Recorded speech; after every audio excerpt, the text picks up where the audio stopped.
Secretary Monohardi পৌরসভার সম্মানিত পৌর সেক্রেটারি অ্যাডভোকেট হান্নান সাহেব।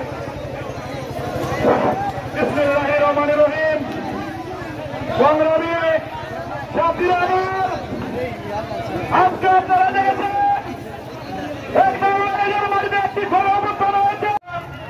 তোমরা এইদিকে যাবো না, তোমরা এইদিকে যাবো না। সরকার সাখাওয়াত হোসেন বকুল বাবুর নির্দেশ, তোমরা যদি নিজ দায়িত্বে কোনো ধ্বংসঘাতক জড়িত হন এই দায়িত্ব তোমরা নিবা, এরা সরকার সাখাওয়াত হোসেন বকুল সাহেব নিবে না। অর্থাৎ তোমরা বাজার মুখী হবে না, বাজার মুখী থেকে এদিকে আসো। আমাদের প্রাণপ্রিয় নেতা দলবা মনোহরদীর গণমানুষের নেতা সরকার সাখাওয়াত হোসেন বকুল উনি কিছু করবেন আছে আমাদের মাঝে উপস্থিত হবেন। এই পর্যন্ত আমাদেরকে বাস স্ট্যান্ডে উপস্থিত থাকার জন্য অনুরোধ করছেন। দয়া করে আমরা কোনো বংশাত্মক কাজে লিপ্ত হব না।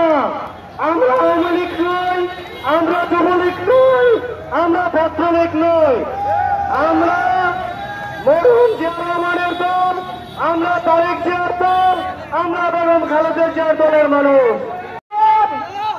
আমাদের দল বিএনপি শান্তিপ্রিয় একটি দল। আমরা বকুল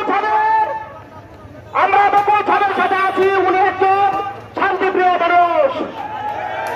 তারা আঘাত কুঘাত করেছে, এই জন্য আজকে দেশ থেকে পলায়ন করেছে। আমার নেত্রী খালেদা জিয়া এই দেশ থেকে পলায়ন করে নাই। তারা অপকর্ম করার কারণে এই দেশে যুবলীগ, আওয়ামী লীগ, ছাত্রলীগ রেখে তারা পলায়ন করেছে। আমরা বকুল সাহেবের নির্দেশ আমরা মেনে চলবো। বকুল সাহেবের পরিষ্কার নির্দেশ, তারা কাম করেছে, আমরা কাম করব না। যতটুকু হয়েছে আমরা শান্তির দল, আমরা শান্তিপ্রিয়ভাবে থাকবো।